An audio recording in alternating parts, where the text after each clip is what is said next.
Welcome in. It is Bears Nation Podcast. It is Monday, January 23rd. And just like clockwork, like we promised you, because we don't lie to you guys, because we care about you. You mean a lot to us. We don't lie to you. So we're back to do the defensive grades for the Chicago Bears following the 2022/23 season.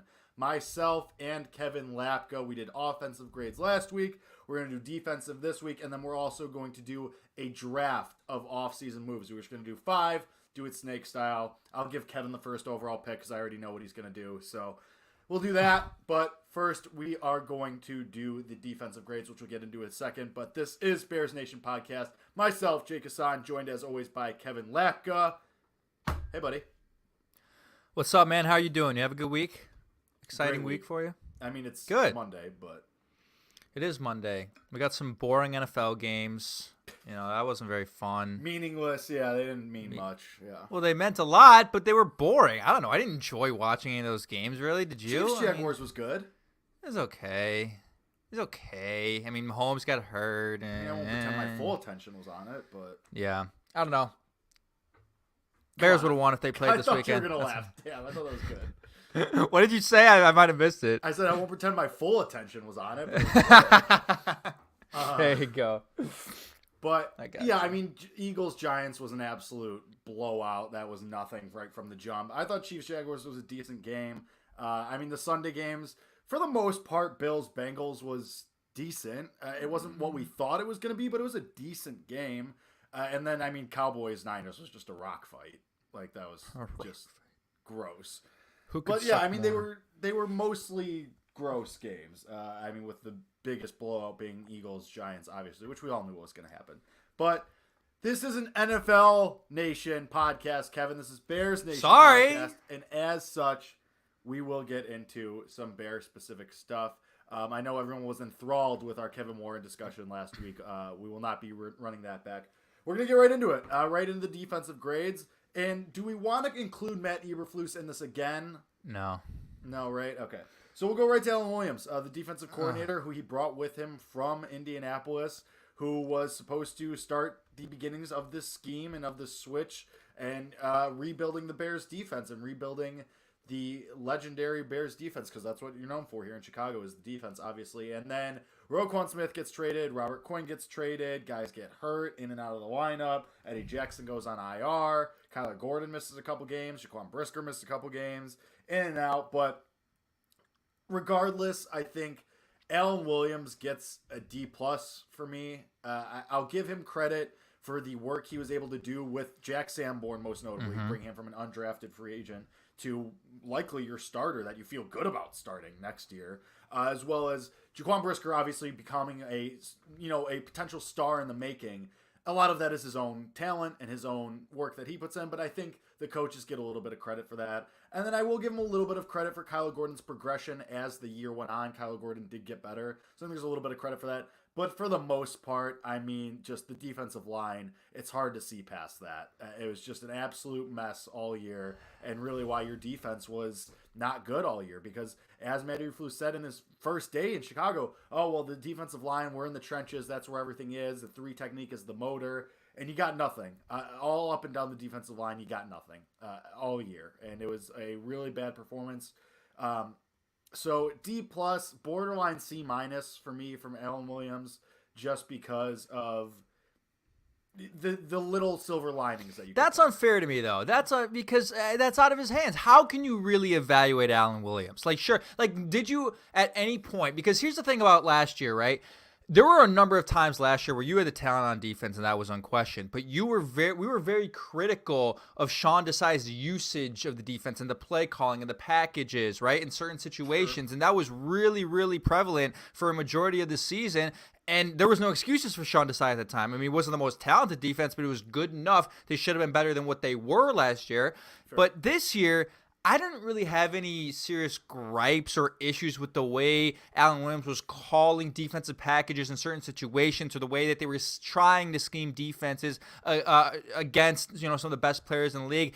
Sure. But at the same time, it's just so hard to evaluate because you're just toting this line of, is it the defensive coordinator's fault, not getting the most out of the players, or is it just the fact that these players aren't good enough? Now, I think both can be true, right? We are so big on this podcast about coaches elevating players. And yeah, you don't need superstars at every position because a great coach can get the most out of average players and turn them into above average players. But for certain guys on this defense, they just ain't good. No coaching saving them. 100%. You know what I mean? Like there's just nothing you can do about certain guys, right? Who have been here for a couple years. You know, you're trying to squeeze the last bit out of them, and there's just nothing else to squeeze out of them.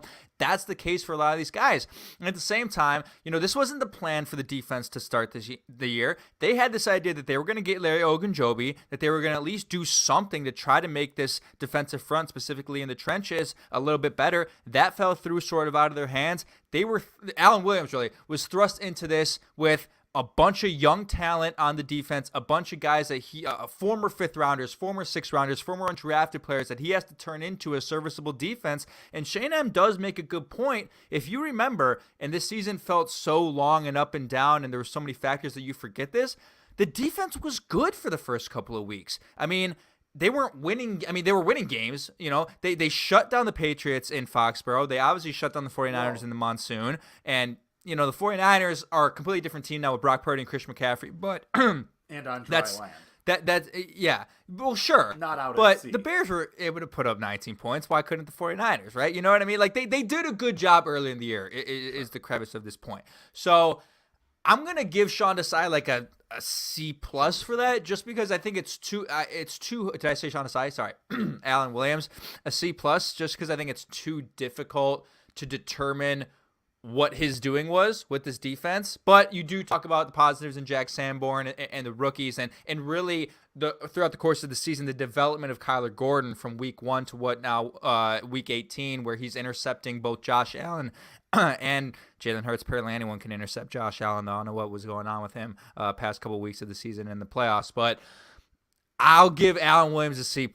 It's going to be another year. But, hey, at the same time, like, if Vic Fangio wanted to come here again tomorrow, like, you'd take him, right? Yeah, style of defense is different, probably, but like, that's you know, it's not logical given his relationship with Eberflus and the way they run their defenses, and it's a totally different defense. But I'm just saying, you know what I mean? You're right about, like, we have to consider what you were expecting this year. I mean, you shut down the Patriots, yeah. You shut down Mac Jones and Bailey Zappi, the combination of the two of them. It's not like, yeah, God, okay. I hope so. It's just, yeah. I mean, okay, I'll elevate to a C-. Just because you did sway me on some things, being like, we knew this wasn't going to be great, so that does play a factor. I guess what I'm more disappointed in is the lack of production from the defensive line. Like, how you got nothing out of Dominique Robinson, you got nothing out of Travis Gibson, you got nothing out of you know, for the most part, Justin Jones and Al-Qadim Muhammad, who, like, you're expecting something, and you got nothing. You got zero Zippo all across the board. So that was just disappointing in my eyes. But you're right. I mean, considering everything that we knew about this defense going into the year and the lack of talent, I'm willing to go to a C-. I mean, if Gordon and Brisker and Sanborn can continue taking steps forward, I think then we'll come back to this and be like, okay, well, you know, we didn't have to hit the panic button, and we rightly didn't. So that's fair. I mean, everyone on the defensive line gets an F, right? It's just F's across the board. Not Justin Jones. He doesn't deserve an F. What do you want to give him? A D? A D+? No, he. Oh, really? Wow, you're that low on him? I was gonna give him like a C+. I was gonna, like, he wasn't bad.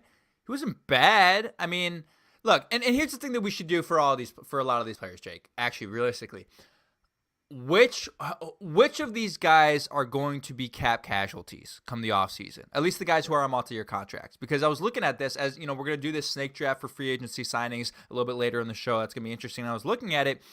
There's a lot of really interesting cap casualties to explore along this defensive front, or along the defense in general. But specifically, let's take a look at two guys, Jake.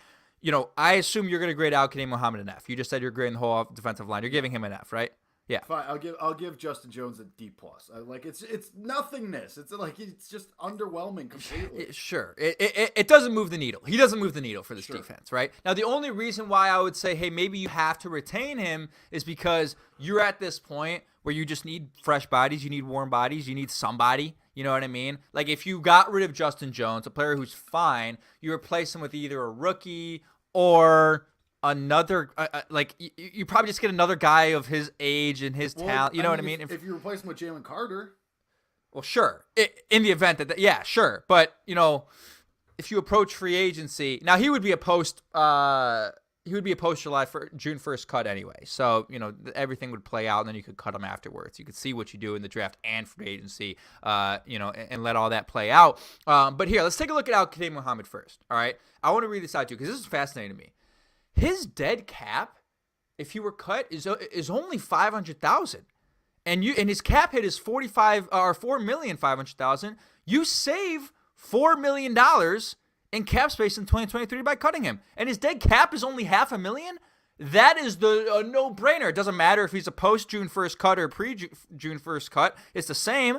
Cut his ass tomorrow. I'm sorry. I mean, he was a net negative for you. I mean, for what you were paying him, and I'm an idiot. You paid him on potential. Like it was like, sure, this because guy has shown flashes. Maybe you can get some like that was what he brought, and then it obviously fell flat. Absolutely. So, I mean, what do you think about that? If he were a cap casualty, I mean, you have to. You save $4 million. Your dead cap is only $500K. Right, and like you assume that you can put that $4 million to someone to an upgrade, even if it's not through the draft. I mean, let's say that they get because they're gonna get Will Anderson or Jalen Carter presumably. So that's going to elevate the defensive line, and that eliminates one of these guys who we just talked about. So yeah, I mean, with that financial, loophole, I guess if you want to call it that, like I think for sure you do that, 1,000%. Yeah, it's an absolute no-brainer. It's so confusing. Like, how did that happen? Right? When we go back to Alan Williams, that's another one where it's like, I mean, this was a guy who had, what did he have, like 8 sacks last year in Indy? And we were like, well, maybe he could be a 12-sack guy, right? And with Matt Eberflus in an increased role, right? Like we were pitching that narrative in the offseason. And it wasn't entirely stupid. Like, he had shown flashes in Indy. He was a relatively solid player. That was like peak of the peak ceiling. Like, that was everything goes right scenario. I mean, we also have to remember, and you brought this up a little bit when I was kind of bringing my criticisms of Williams. We knew what this was going to be. You were just trying to fit people in at positions where you just needed bodies. Like, you were just trying to be like, all right, we'll take this guy, and okay, this guy's familiar with Matt Eberflus and his system and his style. All right, bring him in, and maybe he has some potential. Maybe he hits it, maybe he doesn't. Obviously, he doesn't. But that's where you were at as far as the roster was. Like, you just had to, like, bring these guys in and hope one of them panned out. None of them panned out, but, I mean, what can you do? Yeah, I mean, at the end of the day, it doesn't matter. It really doesn't matter. It helped you get the number 1 overall pick. Thanks. It's easy to move on. It's not like a Pernell McPhee, Lamar Houston situation where you're just stuck. Like, you can just move on. And that was kind of, remember, when these signings, like these 1-2 year deals happened, we were kind of like, this is good because now you're not constricted. You're not stuck a year from now if you want to move on from these guys. This was kind of the scenario that we talked about too. Like, okay, almost none of these guys worked out. You can kick them to the curb and try again with a fresh batch of the same type of guys. Like, and we'll get to it. Like, I think Nicholas Morrow is probably a guy that gets brought back. But, like, guys like Muhammad, you could just be like, all right, see ya. It didn't work out. Like, you stunk. We'll take a flyer on someone else now. Yeah. Do you have tape on your fingers? Yeah, Band-Aids. Sorry. I got some blisters on my basketball. So let's take a look at Justin Jones now. Same sort of situation, right? So you look at Justin Jones. Jake just graded him an F. I think that's unfair. I think he deserves maybe like a C. I mean, he was in the backfield a couple of times, making some tackles for loss. He wasn't great as a pass rusher, but I remember him in the run game being a run stuffer in certain situations. He was fine. But anyway, same thing with this cap casualty, all right? His cap hit in 2023 is $7,400,000. His cap savings, $5 million. Dead cap, $2,500,000. It's a decent amount of dead cap, but again, you're saving $5 million. And again, if you're cutting Justin Jones, you probably have to, even if you do draft Jalen Carter, you have to, reload somewhat Deron Payne or another one of the, the top defensive tackles in free agency, plus, a fringe guy, maybe a $3 million a year guy, someone down the list of defensive tackles. No one, coming to the top of my head right now in free agency. We'll do that later. But big dead cap, but also $5 million in savings. What are your thoughts? Is Justin Jones a potential cap casualty? So he was a 2-year contract, and he was one of those guys that you kind of thought maybe could stick for an extra year. So I guess it depends on what the Bears are going to do with the number 1 overall pick. Like if they're talking Indianapolis right now, like let's say theoretically in this fantasy world that let's step into make believe land real quick. Ryan Poles is on the phone with Chris Ballard right now. And Ryan Poles has his board with the roster, however his setup is. And he's sitting in his office, and Chris Ballard's offering him to go back to number 4 as well as, a haul of other picks. He's saying, okay, we go back to 4. Well, and Chris Ballard's like, we really want Will Levis, let's say. All right, well, they're going to take Levis 1, and then Young's going to go 2. So that leaves us with one of Jalen Carter or Will Anderson. So, let's say, again, this is make-believe land, so let's just say it's going to be Jalen Carter.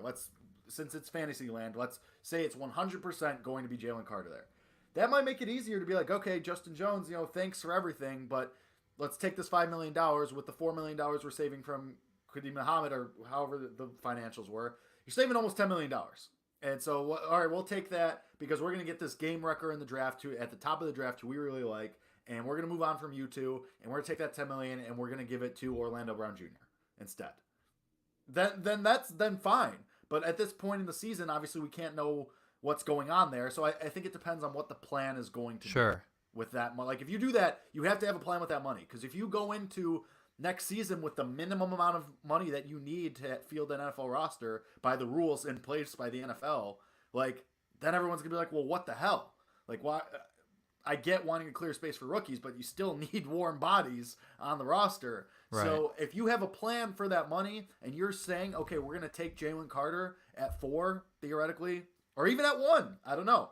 But if you're set on Jalen Carter, then yes, it's easier to move on from Justin Jones.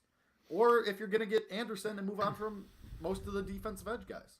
Well, they're going to move on from those guys anyway, without a doubt. Right. But I don't know. It's interesting because at the same time though, like I gotta double check if he's a player that his dead cap would be greater if he was a pre-June 1st cut. Let me take a look real quick because like at the same time, right? You do have to, so I get what you're saying about okay, so his dead cap and savings are the same whether he's a pre-June 1st release or post-June 1st release. I get what you're saying about, well, you can determine this after what happens in draft free agency, right? Like you can figure this out afterwards.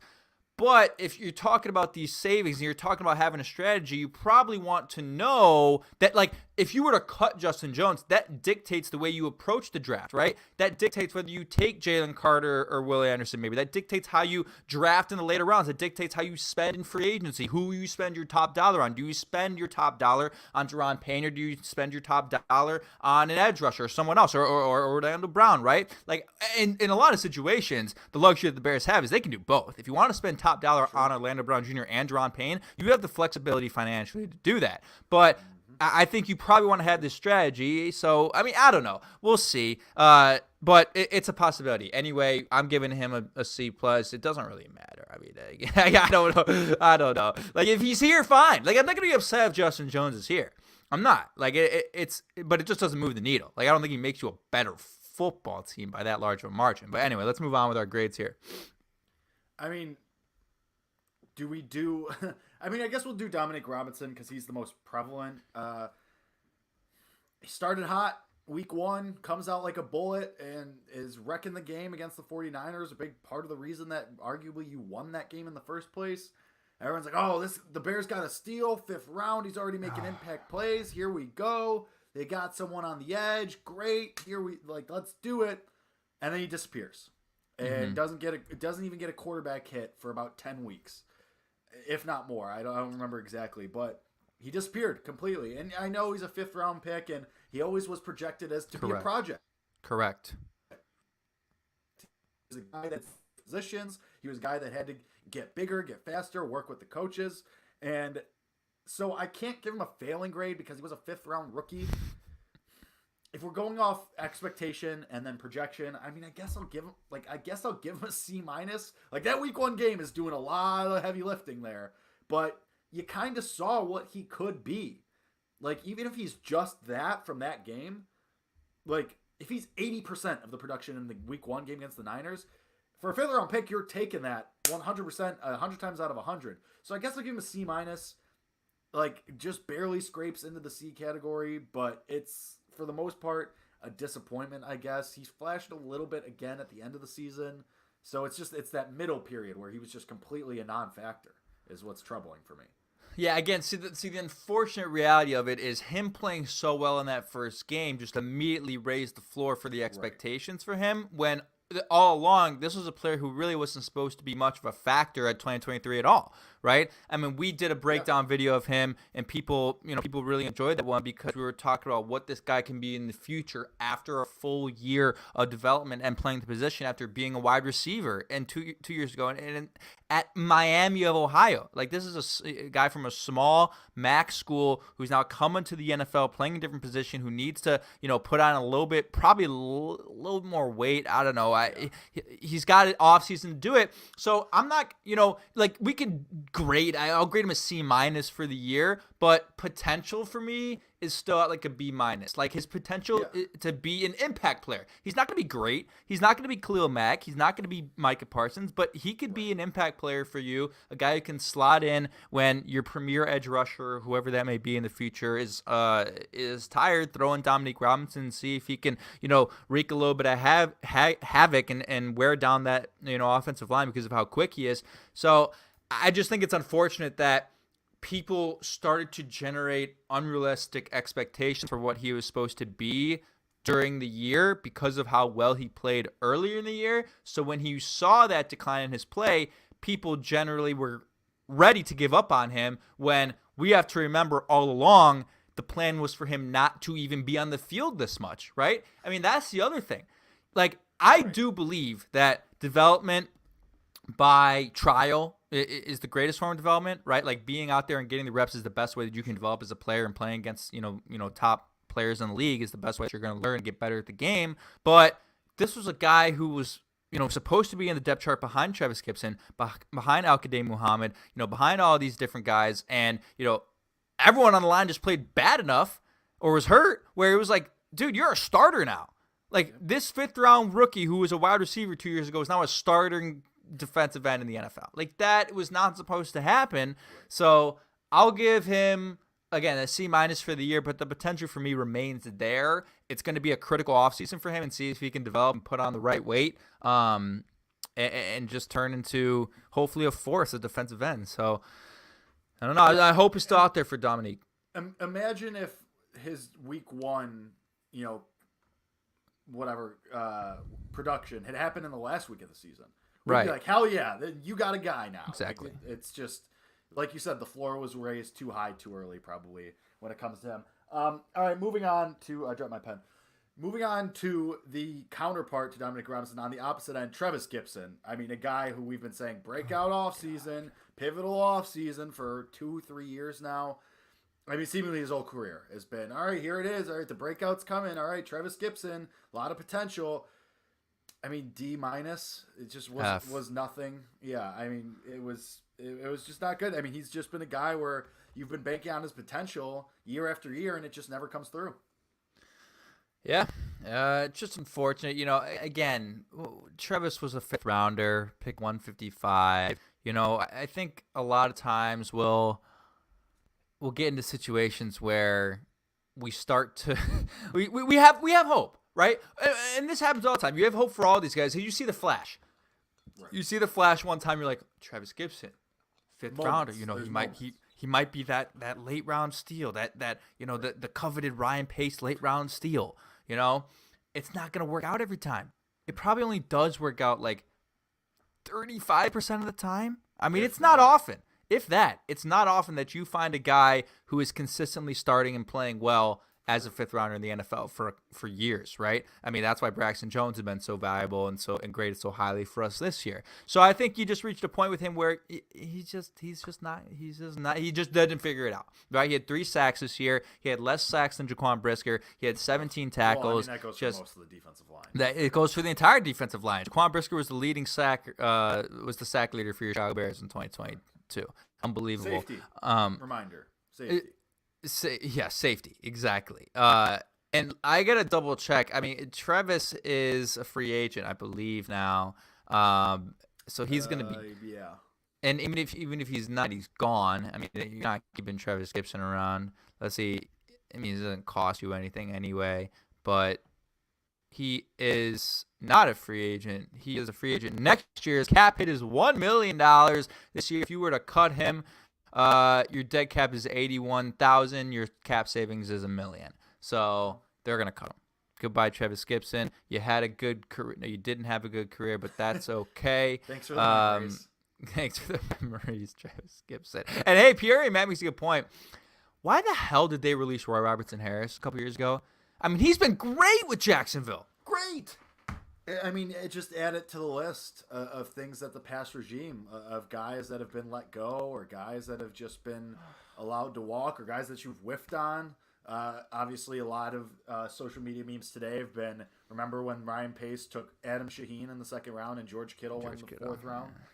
So, yeah, that's a big thing. Or fifth round, whatever it was. Like, yeah, I mean, the Roy Robertson Harris conversation, I think, wasn't he hurt, like, when they released him or something?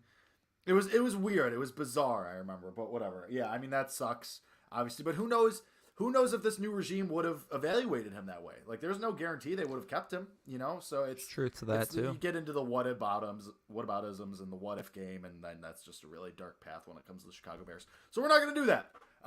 Moving to the linebackers, let's start happy. Jack Sanborn, A+. A+. Undrafted free agent, comes in, makes 1 million tackles, unfortunately gets hurt, but looks like a guy, at least for next year, that all right, Jack Sanborn, starter. Like, that's one less thing you have to worry about, at least for next year, if not longer. It's incredible. This guy's getting paid $855,000 a year to be your starting, leading tackler and starting middle linebacker. Like, are you kidding me? This is great. And hey, like, let's not forget, right? This isn't a miracle story here. Like, oh, the miracle undrafted free agent. Like, it was relatively shocking that Jack Sanborn went undrafted. Like, he was good in college. Like, he was very good in college. People just didn't think his game would translate well to the NFL. Maybe a little undersized, right? Like, people just didn't think he could be a force in the league despite being really productive at Wisconsin. So that's the other thing where, when you think about... And I was like, Wisconsin is like LBU. Yes, they're LBU. You're in the Big Ten. They're known for producing linebackers. They're known for producing, good defensive players. Like, this isn't a fluke, right? And I say that because there are situations when you get a team as bad as the Bears were this year, you slot in a bunch of undrafted free agents, and it's sort of like roulette. Like, one of them's probably going to play fine, right? Well, like Thomas Graham Jr. Agents. Like, you just take flyers on guys. You take flyers, right? But what I'm saying is, like, sometimes guys just play, like, good for a couple weeks, right? Like, Thomas Graham Jr. a couple of years ago, like, played really well. And I thought he should have been on the team, but he ends up getting cut. He's not in the league anymore. And it's like, well, it just doesn't work out. But, like, the reason why I don't think it's a fluke is, again, this wasn't really supposed to like, he wasn't really supposed to be an undrafted free agent. This is a guy that could have been taken in, like, the 5th round and, like, wouldn't have been that crazy. You know what I mean? So when you talk about sustainability, like, I don't think this was a Jeremy Lin moment for Jack Sanborn here. Like, this wasn't just, hey, 8 weeks of greatness. That was so awesome, cool. He's not going to be able to retain that in 2023. No, I think he will. So you have a piece there. Value is off the charts, A+. And again, the comparison to Roquan Smith is real. Like, and all it takes is two figures: $20 million, $855,000. That's the only two figures that I care about. Jack Sanborn will never be Roquan Smith. Roquan Smith is a great player, and I guess he won the award for, like, best linebacker in the league this year that they gave out. Like, I don't know, like, whatever. I don't really care. Like, whatever. Like, it didn't help you win a playoff game, and yeah, Lamar Jackson wasn't playing, but ultimately that's what we care about, right? Those are the only two things that matter. $20 million, $855,000. The value that you get for Jack Sanborn in comparison to Roquan Smith is times 1 million. So A+ Jack Sanborn. All right, next to him, Nicholas Morrow, 1-year deal. He's going to be a free agent, but I think, honestly, like... They'll bring him back. I think they will. And obviously they're going to draft guys. But I think for his veteran leadership, like, you can't have just all rookies and second-year players. You just can't. So I think Morrow played well enough, and I think he's at least a respected voice in the locker room, and it seems like he has a decent connection with the coaches. I'll give Morrow a C+. I think he was unspectacular, but he was solid. I'll give a B+.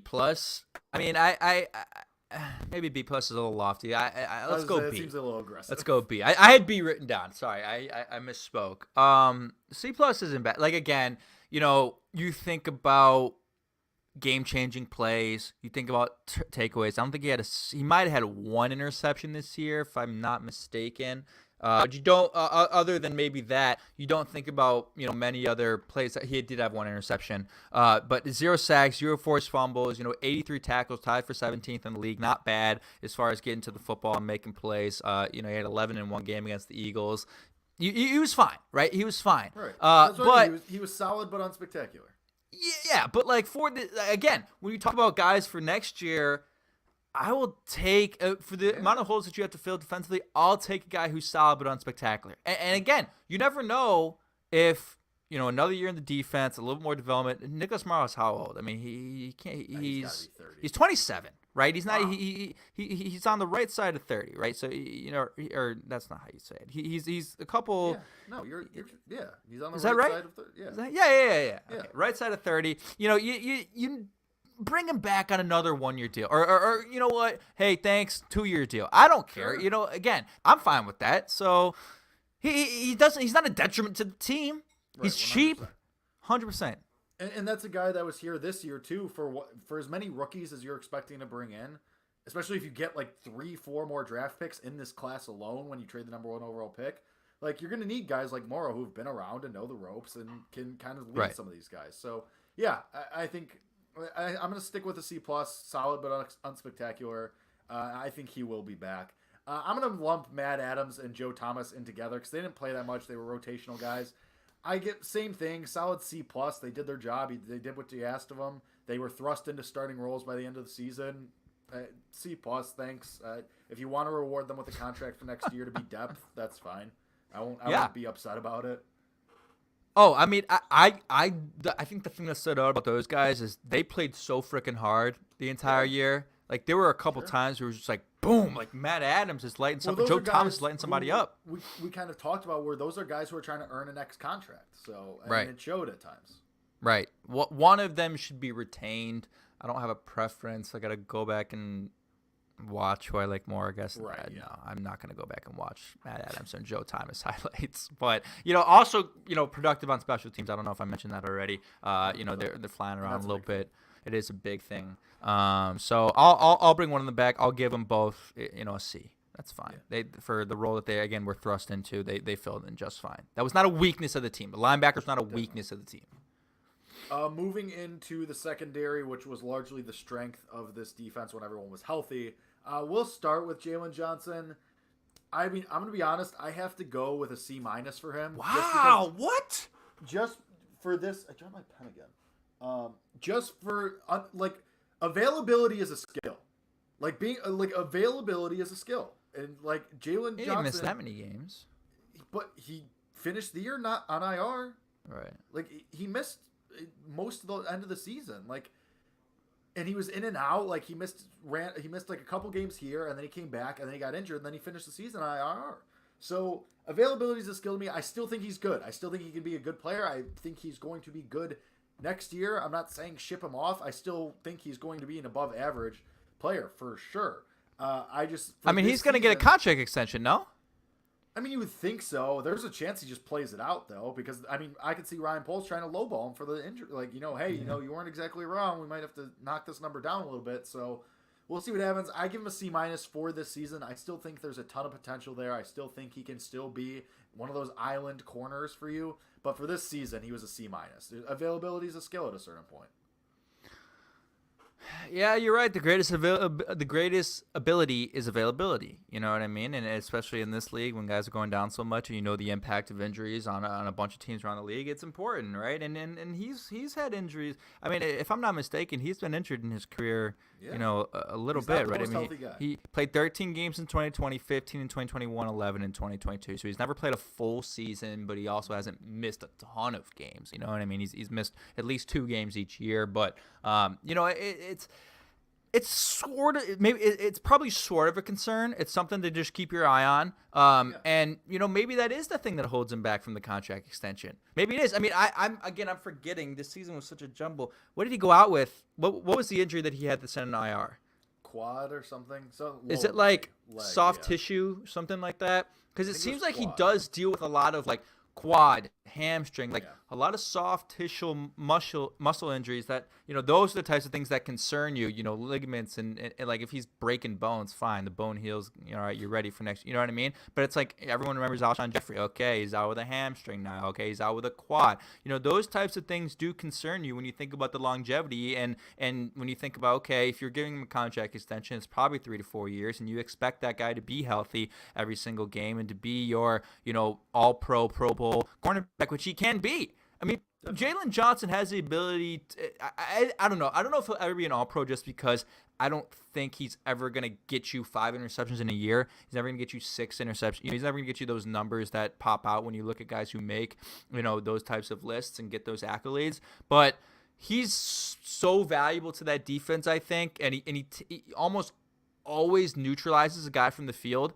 Like when Jalen Johnson is guarding a player, most of the time the quarterback is not targeting him, right? I mean, that's been the narrative for Jalen Johnson, especially this year as well. He's not getting PBUs. He's not getting interceptions because the quarterback doesn't want to throw to him. But doesn't want to throw to, because they know that they could just target the other trash quarterbacks on the team. You know what I mean? Yeah.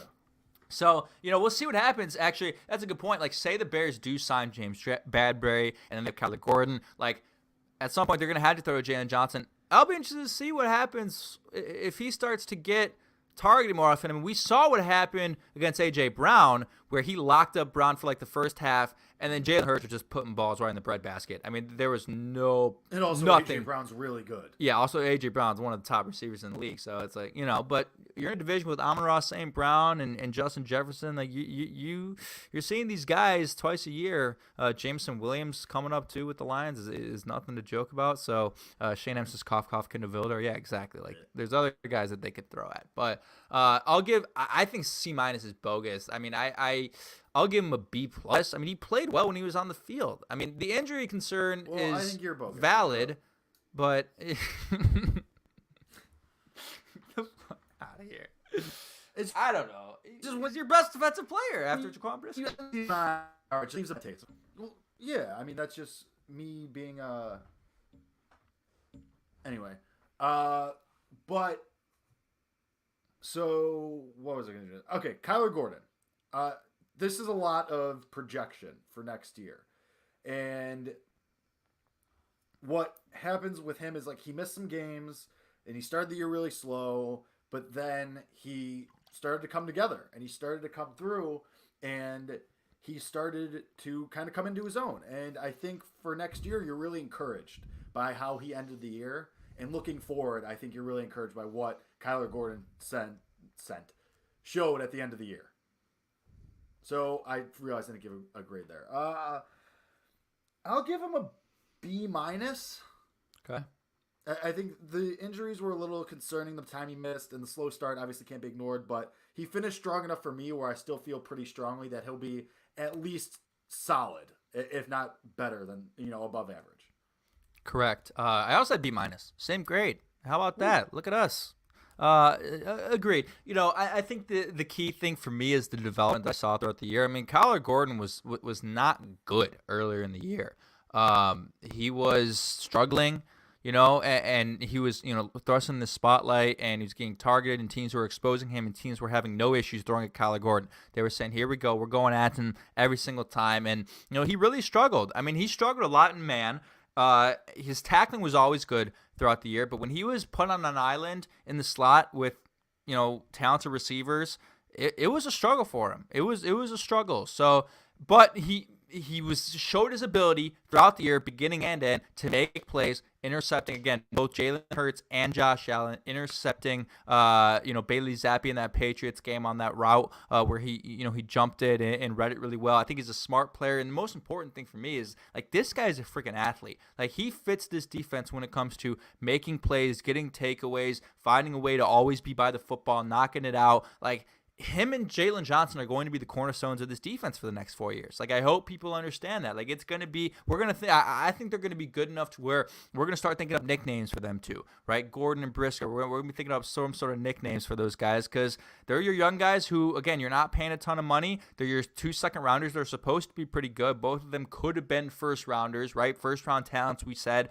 for pretty much the entire year. Kyler Gordon, for me, gets a B-, but his potential is still, in my eyes, a Pro Bowl type corner. Like, he's a guy that can get 6 interceptions. Again, those numbers speak when it comes to the Pro Bowl voting. I 100% think that he can be a Pro Bowl type player. And Shane says, you just need one more corner and the secondary should be good to go. Yeah. Man, the guy that I wanted for the Bears this draft season was Cam Taylor-Britt out of Nebraska. Ended up getting drafted by the Bengals, made the game-winning interception, not game-winning, but the game-sealing interception against the Bills this weekend. Man, they could have gotten that guy. That would have been great. But I think they might turn to the draft for the last cornerback rather than sign a guy in free agency because, again, it almost feels like a luxury because Kyler Gordon has been so good and Jalen Johnson has been so good. You can probably get a guy in like the 4th round who can be good enough for you as CB3 considering the amount of other holes you have in the offseason. Like, I don't want to pay James Bradbury like $15 million. You know, I don't think that's necessary, right? Especially for how good if you could do it and make yourself a better team, if you can make sure you have the best secondary possibly in the league. Yeah.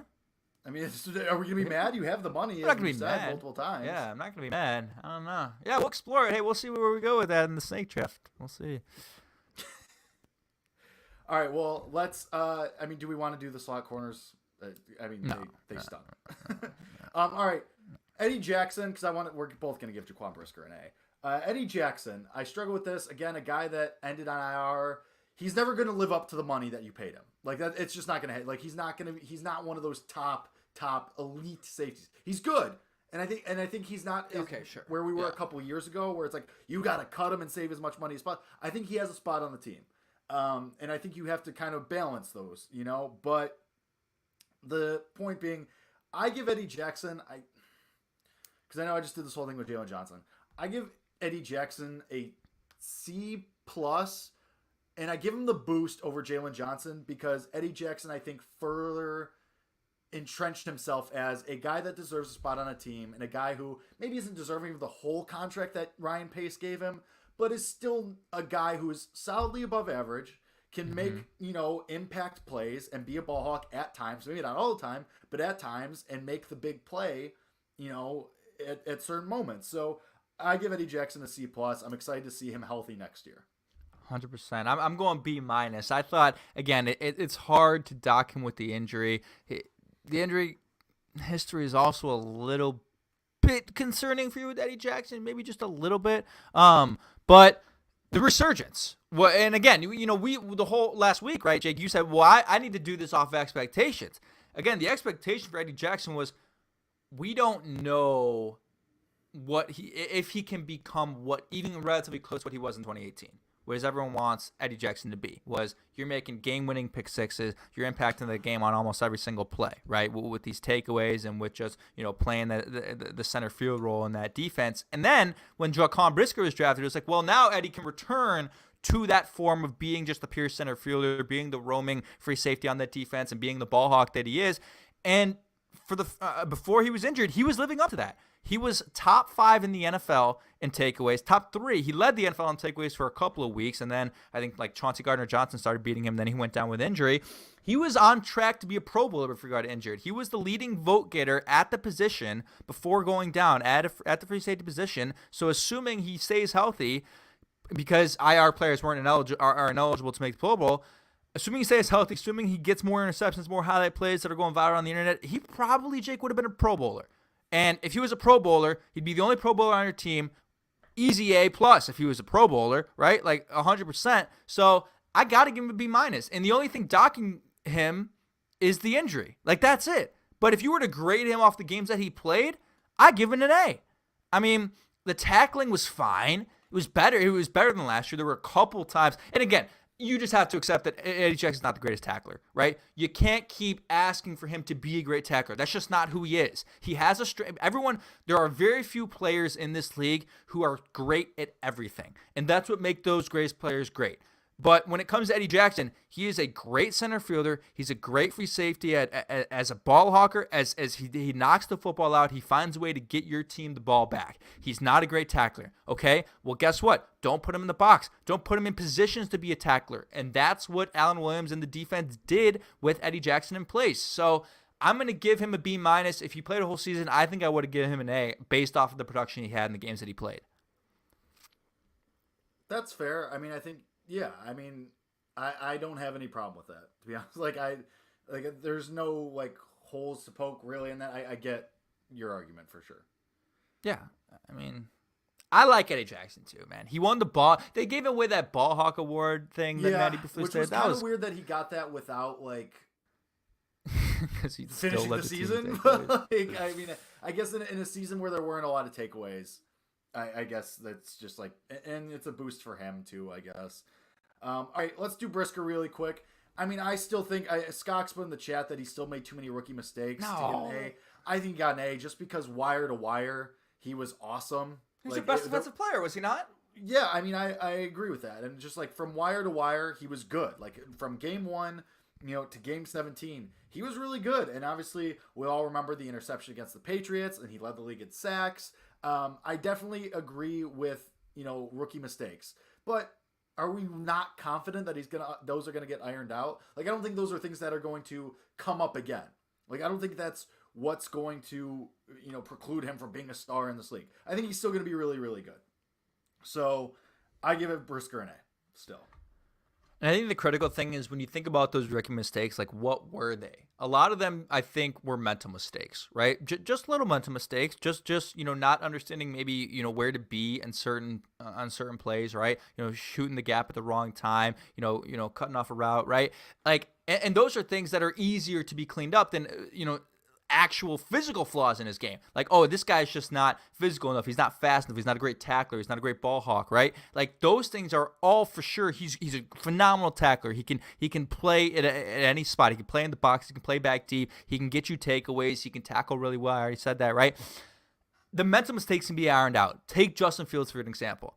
I mean, last year, everyone's like, well, this guy can't read the field. This guy's an idiot. Blah, blah, and then, completely figures it out.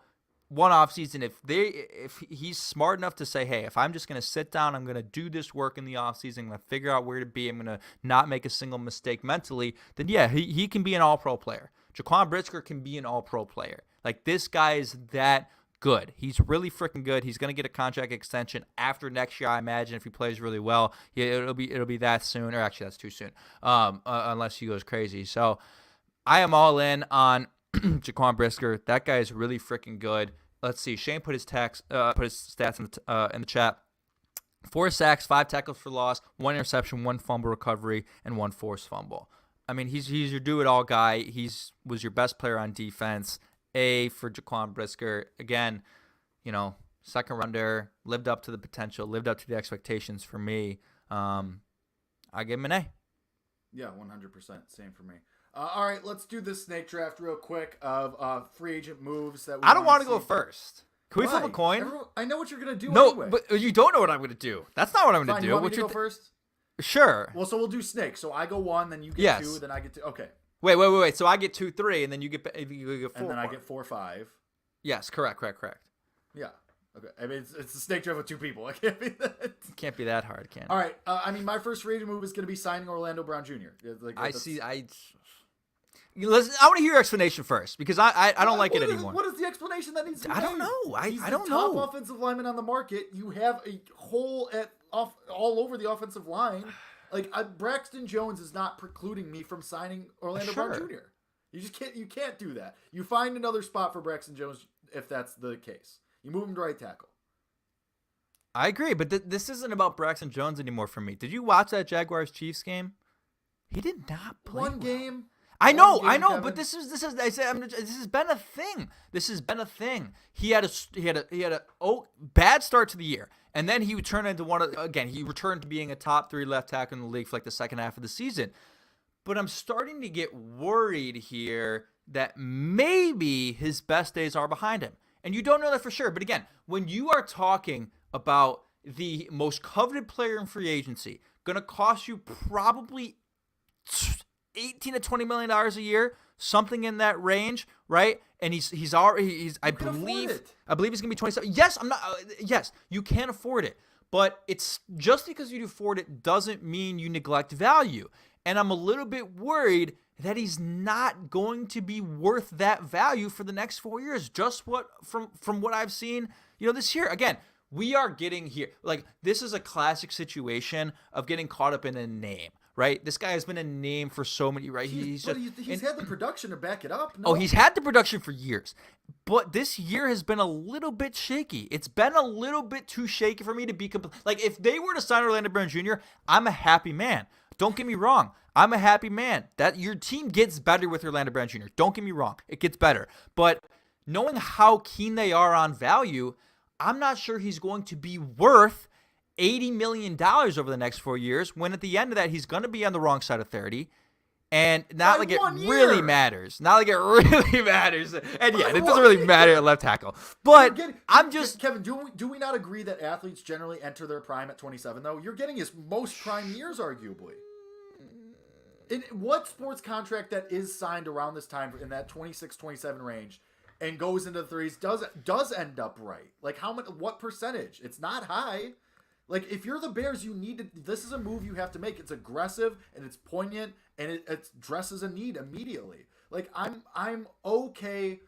And Scott put in the chat, his best years might have been at right tackle. Great. That's still a position of need. I'm fine with that. Like, okay, keep Braxton Jones at left tackle then. Great.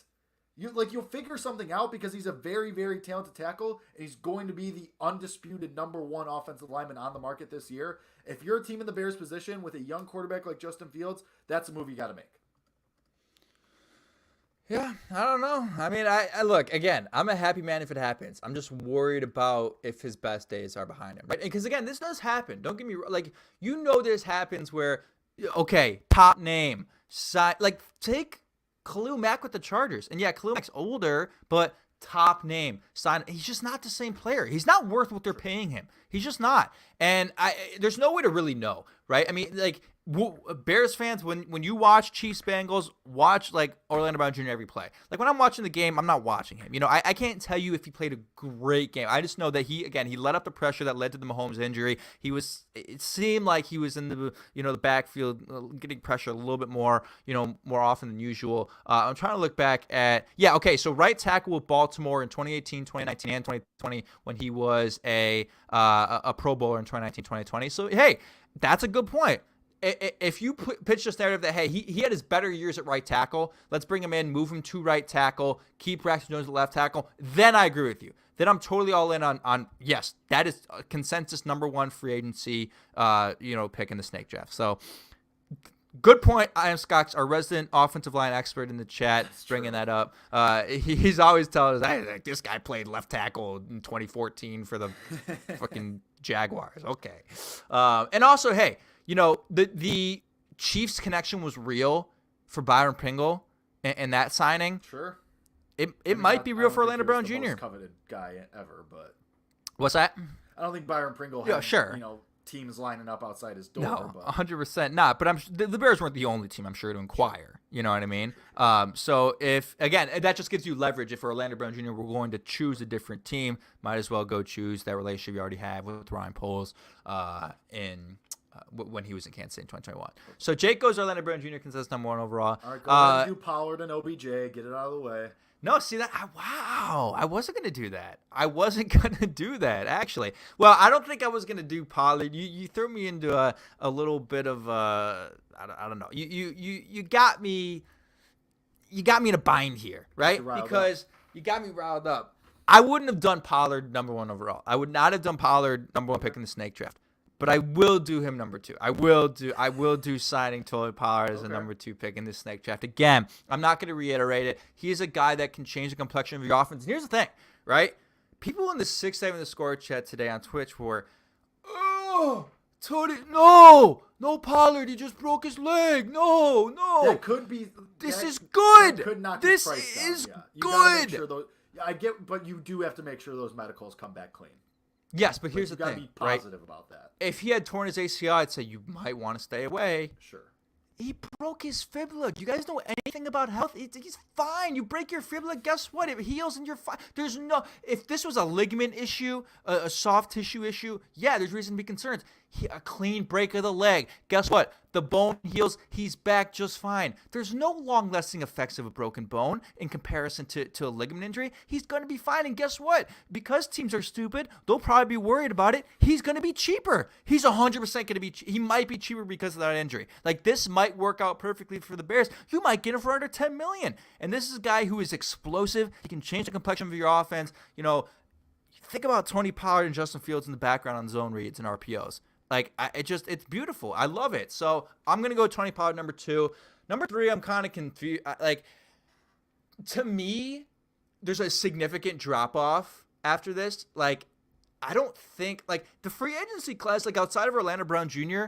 and Tony Pollard, there's, no one that really, no one that kind of tickles your fancy, right? There's no one that gets me excited. You're going to pick OBJ. Just get it over. No, I'm not. We know I don't know where this came from. He's not even on my notes here. He's not even on my notes. Shocking to me. He's not on my notes. You've been banging the drum for this guy for over a year. I've been banging the drum for him and now he's not even on your list of free agents? Yeah, because it hasn't really been on my mind. I mean, I don't know. I haven't really simply because the solution at wide receiver has to me either been through trading for DeAndre Hopkins or Mike Evans or for drafting somebody. The solution for me hasn't been OBJ.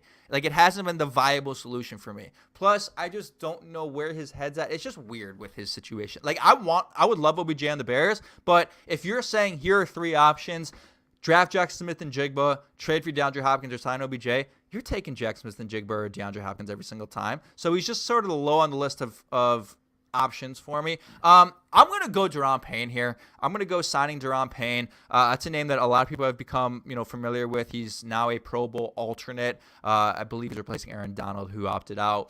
So this is a guy who had a great year with the Commanders, was wreaking havoc, was one of the real reasons their defense was so solid down the stretch, led to a bunch of wins for them. He is your fix, I believe, up front, and him and Justin Jones can make some noise. But hey, if we do talk about Justin Jones being that cap casualty that we mentioned, Daron Payne slots in just fine. You talk about a 3 tech who can take over this defense. Young, athletic, talented. Give me Daron Payne, pick number 3.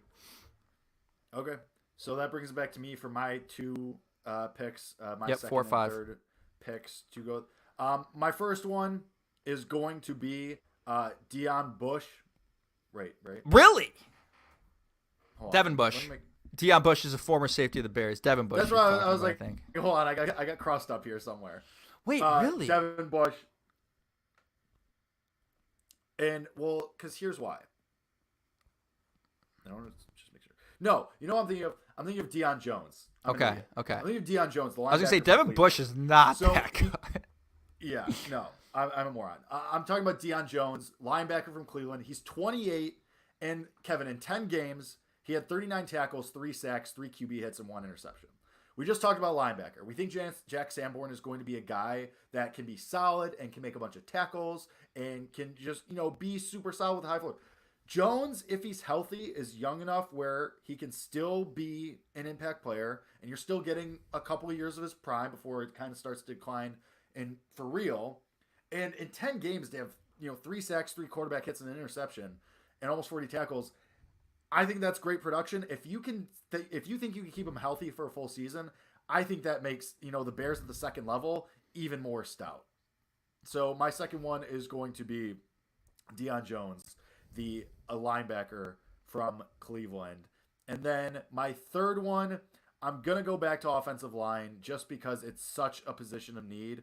And I'm going to go someone you could get on the cheap, though. Like someone who's not going to cost you that much, and you have a connection here already with him. I'm going to go Matt Pryor, the guard from Indianapolis. Also 28, also getting his best years. Really, for me, it's just more about insurance for Cody Whitehair or Lucas Patrick, just because those are interior offensive linemen who you've had injury issues with them. And Cody Whitehair, we're not sure about this decline that may or may not be happening with him.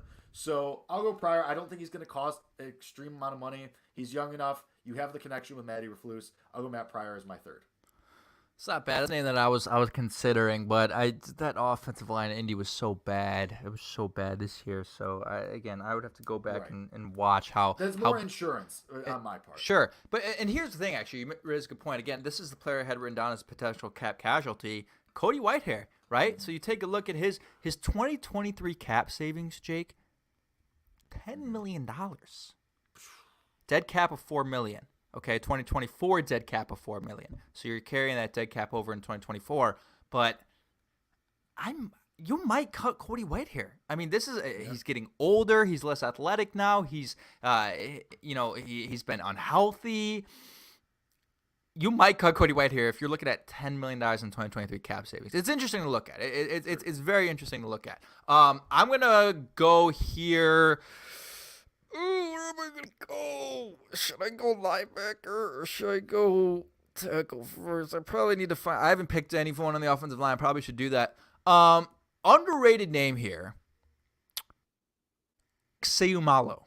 Okay, right guard, one of the best offensive lines in football in Philadelphia. 7.8 raw athleticism score, great speed, solid explosiveness, fits the athleticism they seek on the offensive line. Is going to be 30 next year. I don't know what the opportunity is to flex Tevin Jenkins to left guard in the event that happens. That's something to explore. Move him around more? I don't know. It seems like they're not done shuffling this offensive line, right? Sure. I mean, we already talked about the scenarios. Well, Orlando Brown Jr., maybe he does stay at left tackle. Then, okay, Braxton Jones goes to right tackle. I don't know. I think they might be worth exploring. Now, you're right. They might say, hey, finally we found a good spot for Tevin. Let's keep him at right guard. Seumalo can probably also play left guard. I got to look at his history. But this is a guy who's going to be really cheap, was a part of one of the best offensive line of football in Philadelphia. Really, he's younger, or he'll be 30 next year. Sorry, he'll be 30 next year. He's not younger, but again, that number doesn't matter as much for offensive linemen as it does for other skill positions. Allowed 0 quarterback hits over the last 8 games. He's going to be cheaper for you. Again, I'm looking for value, guys. I don't think Mike McGlinchey is going to be worth $11 million. This is a guy who hasn't been very good. He's the most penalized player on that offensive line. His offensive line coach said openly in a press conference that he's showed progress, but he has a lot to work on. Dude, this is year 5 of him, I think, or year 4 or 5. Dude, no more. You're either good at this point or you're not. I don't think that's a fixable product who has all this potential that's untapped. He is what he is, and he's fine. But, again, this is all about value for me. Isaac Seumalo, it's a name you guys have probably never heard before, but he slotted in there for that Philly offensive line. He's been really freaking good. So I'm going to go with him. And is this my last pick or not? Or this is my 4th pick. Yeah. And then back to me for my last 2, and then you get the last. Okay. I'm going to go to linebacker here, similar with you. I'm going to go Leighton Vander Esch. I was between Leighton Vander Esch or Azeez Al-Shaair with the 49ers, who was the highest graded player for the 49ers yesterday against the Cowboys. Really fast and explosive. He's a player to keep your eye on. But Leighton Vander Esch also in that game yesterday showed out. That guy played really well. He's been hurt a little bit in his career. That concerns you, but this is a guy who can fly around the field. He hits hard. He seems like he fits the mold of the Bears defense, the way he's got that neck thing. What do you call those things? The neck roll. The neck roll, yeah. He just reminds you of Dick Butkus. I don't know. Reminds you of Urlacher. I'm going to go Leighton Vander Esch here. Again, they do need probably one more guy at the linebacker position. You said your guy was Deion Jones, who I like as well. But also health injuries for him. That's the reason he got run out of Atlanta, despite being really, really good there. And then what do you say? He played 9 games in Cleveland this year? 10 games. So something to keep your eye on. But yeah, either Leighton Vander Esch or Azeez Al-Shaair. Those are the 2 guys I love. But for the sake of the draft, I'll go Leighton Vander Esch. All right, my last 2 are going to be kind of... I haven't addressed defensive line yet. So let me start with that. I'm going to go... Stick with my brand, former Illinois defensive end. Oh, no. Duane Smoot. He's 27. Okay. He's been really solid for the Jacksonville Jaguars. You can't, that is not, he's unrestricted free agent. This could be one of those defensive ends. If you want to pair him up, pair him with Will Anderson. I don't know. Or pair him with Robinson. One of the 2. But he's been really solid. He's not super splashy. He's not going to but he makes impact plays. He's dependable. I really like him and addresses a position of need. My last one and this might be a little.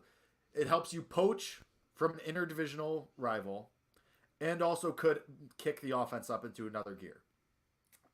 Neither of us has taken wide receivers yet. Notably, you took Tony Pollard, but we haven't taken wide receivers, and there's no reason to. They all stink. Don't you dare say Allen Lazard, bro. No. I'm going a tight end. Okay. And it's not Gesicki, and it's not Schultz. No. It's Irv Smith from Minnesota. Yes. Good. So this guy's 24. Good. He's had all this potential, and obviously with Kirk Cousins, who is not an explosive playmaker, and also you're sharing targets with Thielen and Jefferson. Not a lot there. And now Hawkinson gets brought in as well. Vikings are probably going to let him walk. He's young. He's got insane measurables. He's super long and tall. Put him behind Cole Kmet, who's Justin Fields' safety blanket, obviously. But you bring in Irv Smith cheap to be that second tight end, a receiving threat, you might unlock something here with the offense, being able to go 2 tight ends, and then that'll mitigate maybe the wide receiver needs as well. Maybe you're not pressed as much to draft a wide receiver early. You kind of see if someone falls. Possibly. It's just something to think about. Guy's known for his receiving more so than his blocking or anything else, but Minnesota never really got to unlock that potential with him. I think the Bears potentially could there with Justin Fields and his, kind of improvising ability. Might be good for someone like Irv Smith. So he's my final pick. This is a name that I have written down as well. I don't think I would have taken him that early. I think you reached on Irv Smith here. Pick. I think you reached though. I think there's other guys available, Jake. I think there's other guys available. But Irv Smith is a good name. They're gonna find some sort of upgrade at tight end too, right? Whether it's in the draft, 4th, 5th round, or whether it is Irv Smith Jr. It's not going to be Schultz or Gesicki. Those guys would replace Cole Kmet. You don't need that, right? But I think that's or Robert Tonyan's another guy to think about. I like it. I mean, Irv Smith Jr., he caught a touchdown in a playoff game. He had 5 touchdowns last year in 13 games. He's a red zone threat. He can be a factor. I'm fine with that. I like it. I think that's a good pick, and I think it's possible too. I think it's possible. I mean, if you know that, hey, you're not going to just completely get all these great talents at wide receiver, well, guess what? There's other places to upgrade. That's part of this exercise too. Like, we have to look a little bit farther down. Like, you can't. We could sit here all day and go top free agent in every position. Yeah. Yeah. I know I did Orlando Brown Jr., but that's a position of need, and you have the money. Yeah. Like you can't get everyone. Right. Exactly. My last pick here, I'm gonna go back to what do I do? Do I go back to defense? Do I go offense? What do I do? I'm gonna go back to defense. I'll go cornerback here. Actually, I know I said I probably don't think that they'll sign a cornerback in free agency. Or that they want to sign a big name. But this guy isn't a big name, but he's actually pretty good, and he's cheap. Byron Murphy. Byron Murphy played really well with the Arizona Cardinals this past year. Was their top corner. He's 24, really talented, athletic, fits the mold of the defense, going to fit right in. Him or Cam Sutton, I think, are your 2 top options at cornerback, but Byron Murphy's going to be a little bit cheaper. Again, they're not going to get the top guy at every position. I'm going to go Byron Murphy here. I like the way that he plays. Every time that I've watched him, I've been impressed with the way he covers and his ability to get pass breakups and takeaways. Give me Byron Murphy. That's going to round out my draft here. A couple other names I had on here just to be sure, though, just so people know. I had Anthony Barr on there, linebacker for the Cowboys. I had Robert Tonyan on there. I had Mike McGlinchey on there. I had Tremaine Edmonds, which is a name a lot of people are intrigued by now. Again, linebacker for the Bills. And I had Marcus Davenport on there too. A little bit older, but pretty talented edge rusher, Marcus Davenport, if you're still looking for an upgrade there. And Caleb McGarry, offensive guard for the Atlanta Falcons, and Jawan Taylor, tackle for the Jacksonville Jaguars, who's 25 and showcased really good pass blocking skills this year. 2 other names to keep your eye on. But let's real quick go through it. What was your top 5? What were your 5 picks? So I went Orlando Brown Jr., Deion Jones, what's his face? From the Colts. Forget his name. I'm forgetting it too. Matt Pryor. I almost said Gary Pryor. Matt Pryor from the Colts, and then I went Irv Smith, and who was my last one? God damn it. The one. Who was your last one? Did you not do one more? Oh, Dwan Smoot. Dwan Smoot, yeah.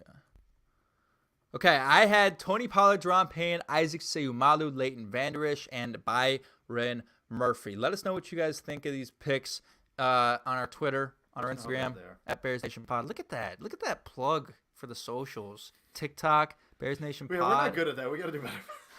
Like that's shit to me. Like that is like that's the most BS thing in all of like sports media is like promotions like that. Like people are gonna find you anyway. Like how many people are gonna listen to their, like, hey, I'm actually gonna go look at their Instagram. You know what I mean? Like very few. So helps, Kevin.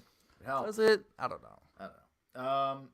Although we did get more followers like the 2 weeks in a row that I plugged both of our Instagrams and everything. Oh, so did we? Oh, get the hell out! You noticed made that an up. uptick You don't on know my that. account. Okay, You don't know enough of that. you. Get I'm the sick of hell you. out of here. All right. Well, this has been Bears Nation Podcast. Went through a lot today. Gave you a lot of stuff, grades, and then we did the free agent draft. And I hope you guys enjoyed it. Let us know what you think at Bears Nation Pod, Twitter and Instagram. I'm on Twitter at Jake_HAS2. He's at KevCharles112. I'm not gonna do Instagrams because whatever. Those are the Twitters. If you really want to find us on Instagram, go for it. But it's not that important. But yeah, that's that. This has been another awesome episode. Thank you to all the commenters, everybody that came to view, everybody that's listening after the fact. We appreciate each and every one of you more than you will ever know. You guys are the best, and we appreciate you greatly. This has been Bears Nation Podcast. We will be back. Until then, bear down.